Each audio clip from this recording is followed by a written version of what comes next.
Yeah. Yeah, that was so popular yesterday, I thought we'd show it again.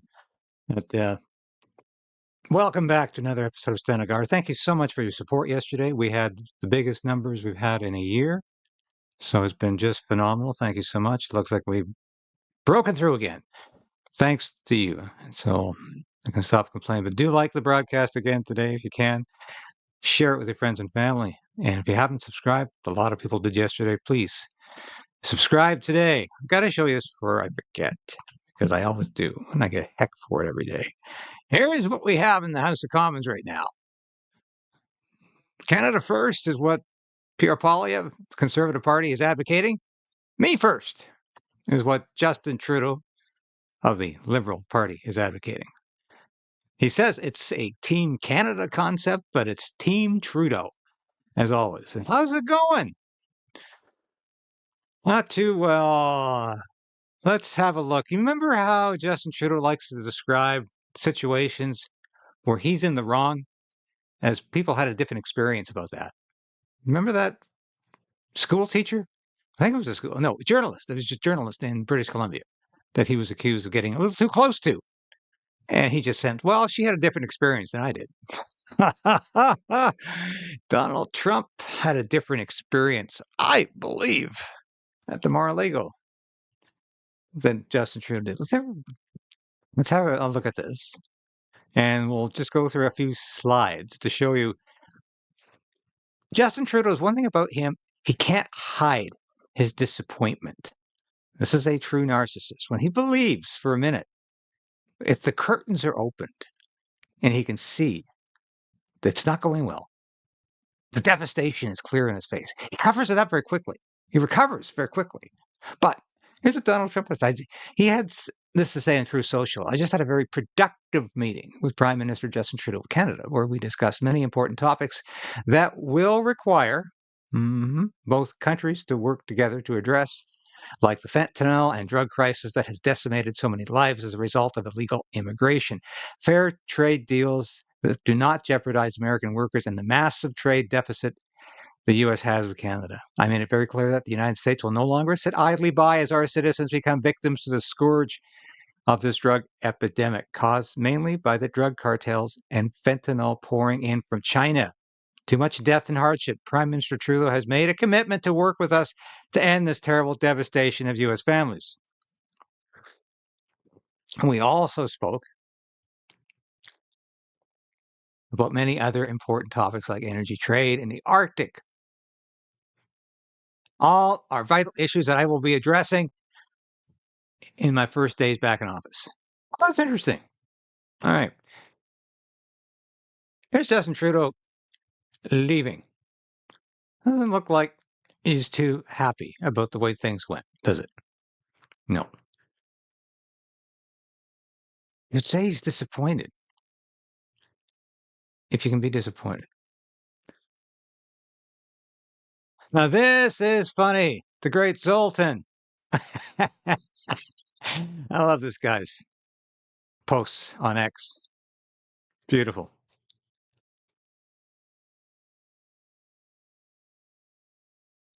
So, all of this obeisance from Justin Trudeau, all of this prostration,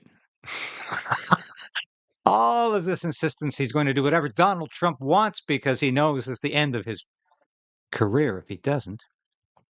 He couldn't even stay at Mar-a-Lago. Last night, Justin Trudeau was told there was nowhere for him to stay for the evening, so he needed to make a late night booking at a hotel in West Palm Beach. 126 rooms in the Mar-a-Lago hotel. Probably lots of room in Donald Trump's house. There's a mansion as well, right? As the hotel on the golf course. Flight data showed the plane regularly used by the Prime Minister for travel landed in West Palm Beach, Florida on Friday evening. Global News has learned Trudeau is staying overnight in West Palm Beach and will fly back to Canada on Saturday morning. He's not staying at Mar-a-Lago. Seems to be a problem there. I wonder where he stayed. There's a Best Western in West Palm Beach. If you've ever been there, very nice. And I certainly was never invited to stay at Mar-a-Lago. I have the house and or the golf course. Some great stuff came out of this meeting here. This is wonderful here. Because of course I remarked quite feverishly about the fact that a week ago during the riots in Montreal, where was Justin Trudeau? Well, in Toronto at a Taylor Swift concert with his daughter.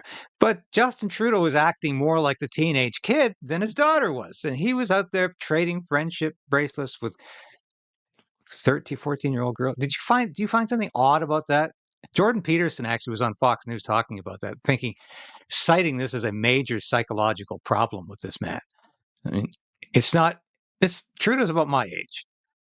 And I think if I started going to Taylor Swift concerts and was trading friendship bracelets with teenage girls, I'd probably be in a lot of trouble.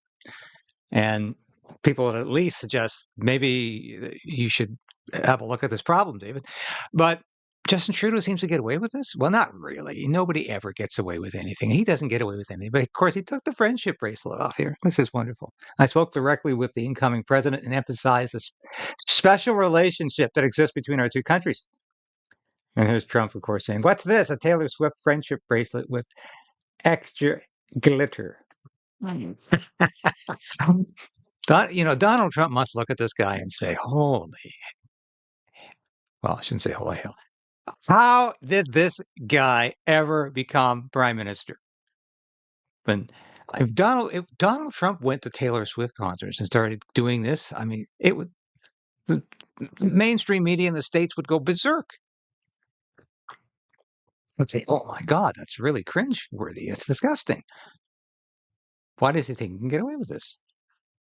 Of course he does. And he does get away with it. So I think that's about, oh yeah, this is beautiful. I still haven't ID'd. If anyone out there, by the way, I'm gonna look at your comments later too. If anybody out there knows or has heard, I know Benny Johnson had quite a bit on speculating about who this kid was. This kid, he was he was photobombing Justin Trudeau when they had their picture taken, and he's in the background. I mean, I don't know if he's doing moose antlers or not. That's Benny was speculating on that. I don't know if that's moose antlers, but he's certainly getting in the way of the picture, isn't he? Oh, that's wonderful. Now, The Guardian is one of the most left-wing rags in the world now. It was always left to center. Now it's a terrible woke publication. Uh, but their analysis of this is that Justin Trudeau is not getting much in return from Donald Trump. Trump maintains hard line on Canada after meeting with Trudeau. I think this is probably as accurate an analysis as anything you're going to see. The symbolism of Trudeau going down to Palm Beach on bended knee to say, "Please don't," is very, very powerful. Fenn Hampson, professor of international affairs at Carleton University in Ottawa, that's my old alma mater, told Bloomberg, "The stakes are enormously high and Trudeau has to deliver on this," Hampton said. "Otherwise, it's going to be seen by Canadians as a failed mission because we all know that he's going down there and it's not to base the turkey for Trump. It is certainly not to base the turkey for Trump."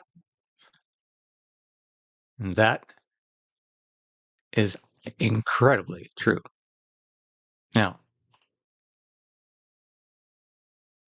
Prime Minister, was it a productive meeting with President-elect? It was an excellent conversation. How are you talking about your relationship with Donald Trump? Canadian Prime Minister Justin Trudeau says his conversation with President-elect Donald Trump went excellent after his dinner at Mar-a-Lago in Florida. This photo you see right here posted on social media last night shows the two together at dinner. Trudeau's trip comes after Trump threatened to impose tariffs against Mexico and Canada. and of course, excuse me. And of course, you can see the kid in the background there again doing the little antler thing. It's just one of those wonderful moments in Trudeau's career. And by the way, I am wearing I rarely wear anything but shirt and tie on this show, out of respect for my audience, because I believe this is a professional media outlet, and we try to dress and act professionally at all times. But I really would like you guys to get one of these hoodies for your loved ones, your friends and family at Christmas. This is what we need for 2025. 2025 is the year we take back free speech in Canada. 2025 is the year, well, one way or the other, barring the unthinkable, Canadians get the government they deserve. Get an honest, principled, conservative government. That's going to happen in 2025, and we're going to keep our free speech. I believe that. And that's what 2025 is going to be about. This is what this hoodie, there's a t-shirt like it. I just love the gray. It goes very well with the picture here. That this is what you should be giving your friends and family for Christmas. I really would appreciate it. Have a look at our merchandise store. I'll play the ad later. We don't play any ads on here. That's because I really haven't looked into, big stream advertising. I think I will in the new year. I think it's very important to do so. But I can't tell you how incredibly happy I am. You have made me so happy by increasing our numbers here. And once again, this show is going through the roof again today. And just thank you so much, because I put a lot of work into this, and I'm doing two jobs essentially just to make ends meet right now. I work for myself in the morning, and I work for the Post-Millennial for most of the afternoon. And like I told you yesterday, and I'll be talking about this at the end of the show, independent and new media need their own media agency in this country. And I'll explain more about that later. Here's some more about Trudeau's trip. Donald Trump, when he makes statements like that, he plans on carrying them out. There's no question about it. Our responsibility is to point out that in this way, he would be actually not just harming Canadians who work so well with the United States, he'd actually be raising prices for American citizens as well, and hurting American industry and businesses. But there are ways for us to work together to demonstrate, as we did years before, that we can do things together. We can create opportunities and growth and good jobs on both sides of the border by being the partners and allies we've been for decades. What it requires is, first of all, a Team Canada approach, which we put together well last time, where we started putting together the Team Canada approach earlier this year, where premiers, where labor leaders, where business leaders all come together to demonstrate that things go best for the United States when things go well at the Canada-US border and things. And problem here, folks. He wants to bring all of these people together, or he says he does. This is his plan. When you're at 70% in the polls, you have no credibility as a leader of a party, even, let alone as a prime minister of Canada. People cannot take this man seriously. And it doesn't matter what he does right now, but flying down to Mar-a-Lago and begging Donald Trump is not helping in any way at all, because he has already made clear. We'll show some clips here. He has already sealed his fate with Donald Trump by saying some incredibly stupid things over the years. He has been totally negligent about that relationship. And if he thinks he can pull this all together now, when he's at 17% in the polls, when his party and his own caucus members want him to leave, Donald Trump can read the polls too. Donald Trump knows how unpopular Justin Trudeau is. He knows he's going to lose the next election. He knows his party wants him out. So he is bargaining from a weak position. Go well working together. So we're going to work together to meet some of the concerns and respond to some of the issues. But ultimately, it is through lots of constructive, real conversations with President Trump that I'm going to have that will keep us moving forward on the right track for all Canadians.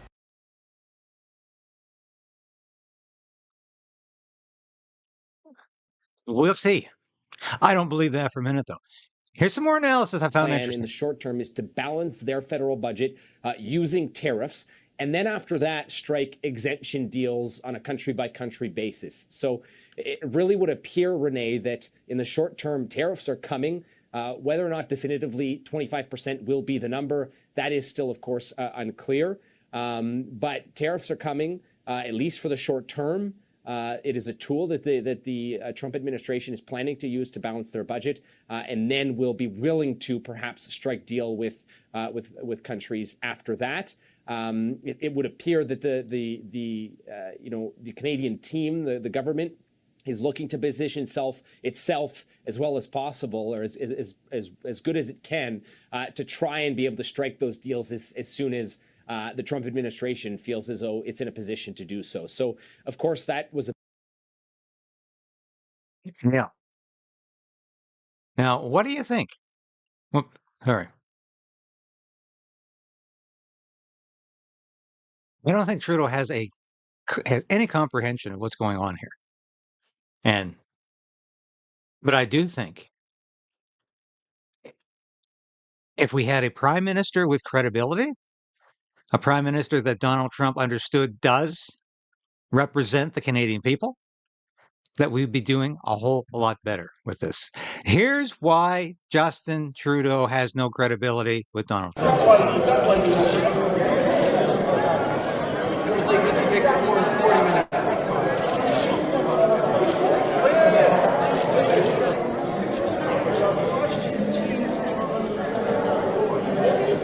Now, in a huddle alongside Princess Anne and Boris Johnson, Justin Trudeau and Emmanuel Macron were caught discussing a 40-minute press conference. President Trump was not mentioned by name, but he had held a lengthy press conference with Mr. Macron earlier that day. The leaders are in London for NATO meetings. Talking about you last night? Well, he's two-faced. In 2015, as we watched the American impending election of Donald Trump and the rise of right-wing populism around the world, that seemed to be one of the big threats or big concerns that we had that was potentially destabilizing. Things like Brexit coming along, Donald Trump's election. There was a lift of right-wing populism. It was very much the moment we were living in 2015, 2016, 2017, and grappling with as a responsible, progressive, rule of law democracy that believes in facts and evidence as the basis for policy decisions, as we are as a government. Subsequent years, it is not just about sort of right-wing populism that is still there. There is a significant. And how many times has he said right-wing populism? And of course, right-wing populism is a bad word for Justin Trudeau. It can't get much worse than right-wing populism. Every time elections don't go the way Justin Trudeau wants them to go, it's because of right-wing populism. And he would use right-wing populism in the same sentence as he would use fascism, because he really does think these populist people are evil. They don't understand why the elites should be in control. I had to laugh because Alex Jones commented the other day. I think it was on X. He said, Donald Trump, I hope Donald Trump made sure that nobody was putting anything in his glass. It's because Justin Trudeau is an existential threat. He is a agent of the WEF. Make that comment very clear. I thought that was quite interesting.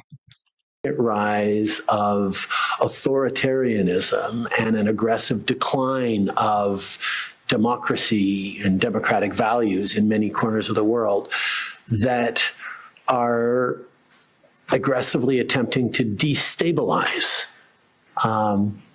mature democracies, where populism can sometimes sort of twist the rules and the emphasis and, twist the facts a little bit for its own gain.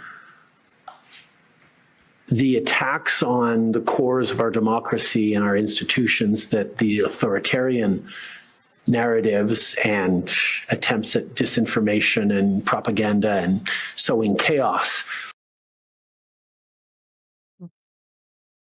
There he goes. There he goes. And you think Donald Trump's not aware of how Justin Trudeau really views him, how he really views the kind of government Donald Trump is leading right now, is will be leading on January 20th, 2025? Do you think he's oblivious? Of course not. Donald Trump is well aware of where Justin Trudeau thinks of him. And this is why he said Justin Trudeau is two-faced. He told that to Angela Merkel. And somebody commented, I have to laugh at this, and I want to get to your comments in a minute here after I get to this last little clip from Chrystia Freeland. Why was Justin Trudeau so much better during 2016 to 2020, or actually 2017 to 2021? It's because Donald Trump kept them in check. That's why. And if Justin Trudeau's around for another 4 or 5 months, he'll keep him in check for that time too. And that's the one of the largest saving graces here. Now, I promised this clip for you yesterday. I couldn't find it yesterday, but this is Chrystia Freeland, our finance minister and deputy prime minister, saying why we're going to have a digital services tax in Canada. And you know what that's going to do? Tax stations like this. Tax the new media, because the Liberal government hates the new media. They want to keep giving money to the mainstream media, keep the journalists on the salary, on the payroll, but punish new media and independent media. And a question on trade negotiations. The digital services tax keeps coming up as an irritant in relations with the U.S. Even Ambassador Cohen has said it's something that the Biden administration would have a big fight over. Would that be something Canada could put on the table in trade negotiations? So when it comes to the DST, Canada's position is really simple. I work for Canadians. My job is to defend our national interest in the world. And the reality is many of our allies, the UK, France, Italy, currently have a digital services tax in place. They are using that tax to collect revenue, to make necessary investments in their own countries, investments in things like public transit. We know our country needs investment. We know it costs money. And Canada will not accept not being on a level playing field with our partners and allies. That's our position. Last question, Deputy. Thank you, Chrystia, for making that so simple. You need to tax new media and independent media to pay for the subways.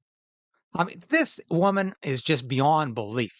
She wants you to believe that we need a digital services tax so they can spend more money on transit.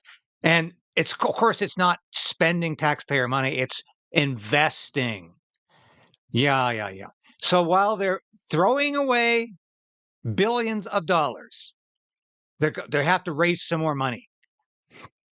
You know this is nonsense because it's got nothing to do with raising money. It's all about punishing people. Taxes, they don't need to tax anybody any further to raise money. They just print more money. They just make more money and spend it. The Liberals tax people to punish them. That's what it's all about. That's what the carbon tax is all about. It's punishment. And that's what a digital services tax will all be about. It's punishment. So you can't do things. So you can't build a business. So you can't speak freely because it's going to be too expensive. And that's what taxes are used for. They're onerous. They are aimed at punishing people for doing what they're trying to do. That's what it's all about today. And alongside here, the new media, independent media need to fight back. I mentioned yesterday how, my membership in the Parliamentary Press Gallery, after being a member of that organization with three other media outlets, was denied after being a public affairs officer in uniform, a senior officer, after being a staffer in Parliament Hill. I was denied Parliamentary Press Gallery membership because my outlet was deemed not credible. not like CBC, not like the Globe. The post-millennial was deemed to be not real media.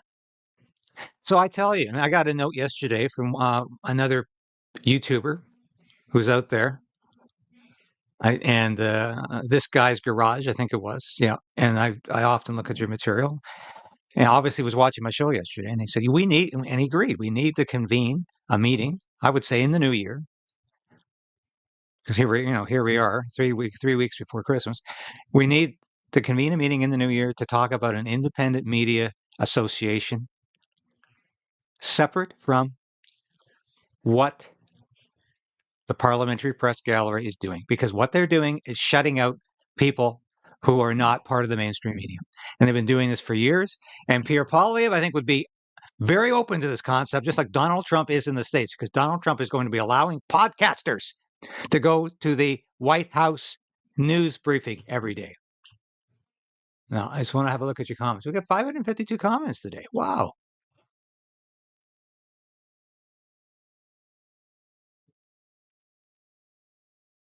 Hey, this is interesting. Okay. Once upon a time, it's Don Boulay. Don, you were with me every day during question period, and I used to do that live. Thanks for still being around. Once upon a time, our dollar was worth more than the American. Now it's getting close to the Mexican peso. 68 cents. Yeah. I remember when the dollar, in fact, it was briefly during Stephen Harper, it was $1.10, because I was in the States doing a Civil War reenactment on that weekend. I remember commenting to my compatriots that, hey, the Canadian dollar is actually worth more than yours this week. That's as high as it got. And of course, traditionally, the Canadian dollar was higher than the US dollar. But it's going to go as low. I think it could go at 60 cents. And that's great for exports, but it reaches a point where your economy crashes. Yeah, hit the like for David. Thank you, Serena. Thank you so much. Thank you everybody for watching today. And I think we're going to keep the show to half an hour until further notice, because an hour is a little long, yeah, especially when I've got too many things on the go and I'm running around next week. But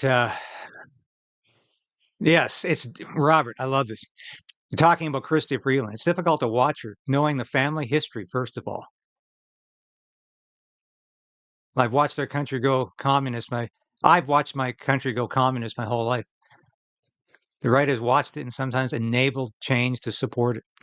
Very true. Chrystia Freeland was a failed journalist. Her grandfather was a Nazi propagandist. She's had little meetings with the neo-Nazis in Ukraine. She's on their side. And it's appalling what she gets away with. I'm on board with an association. There's the guy. This guy's garage. Yes. Yes. Great show. You've done some great work out there, and we've got to get together on this. Thank you for saying that. We have got to get together on this, and we're going to get other folks who I think would benefit from this. And believe me, it's time to stop just laying over for the people at Parliament who just want it their way, and they will not wake up to the reality of where media is going. Yeah. Anyway.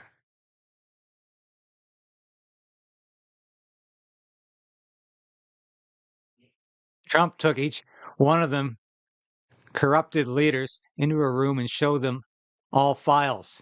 Said, I got you all. Put your affairs in order. Hippie 17. Yep, that is that is wonderful. I love that. That is probably exactly what happened.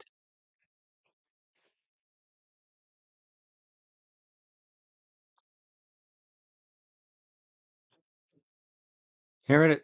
Another comment, Donna M. Canadian Independent Media Association. CIMA. Works for me, and I love the idea. Thank you, Donna. That's where we're going. Other people have suggested this to me, and I kept thinking, well, we can work with the powers. We can work with the Parliamentary Press Gallery. They're going to see reason. No, they won't. No, they won't. I've given up thinking that. So thank you for the support you're showing here with this idea. And once again, thank you for the incredible audience we've got again. This is the highest numbers live I've ever had. So we're winning. We are winning. And we're going to continue to win. And believe me, we're going to have a government that Canadians deserve. I heard, Benny Johnson, we worked together at the Good Daily Caller for years. He was always a little bit anti-Canadian.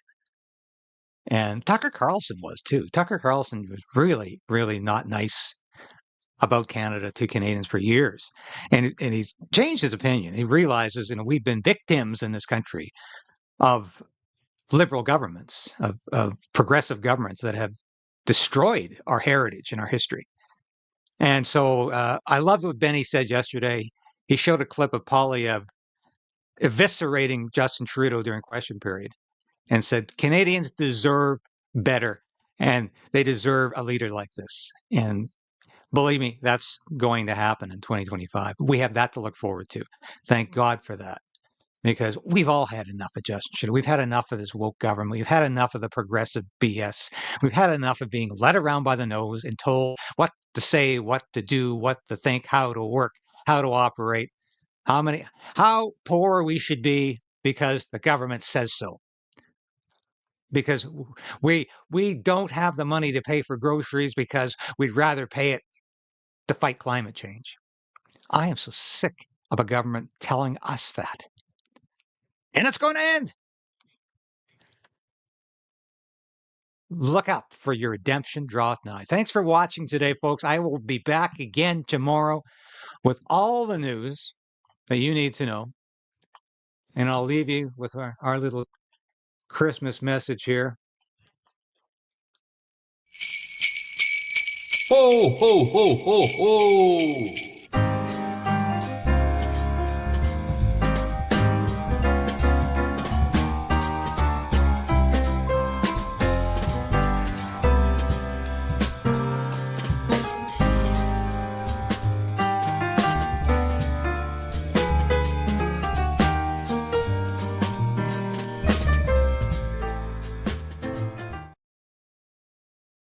Thanks again for watching. We'll be back again tomorrow.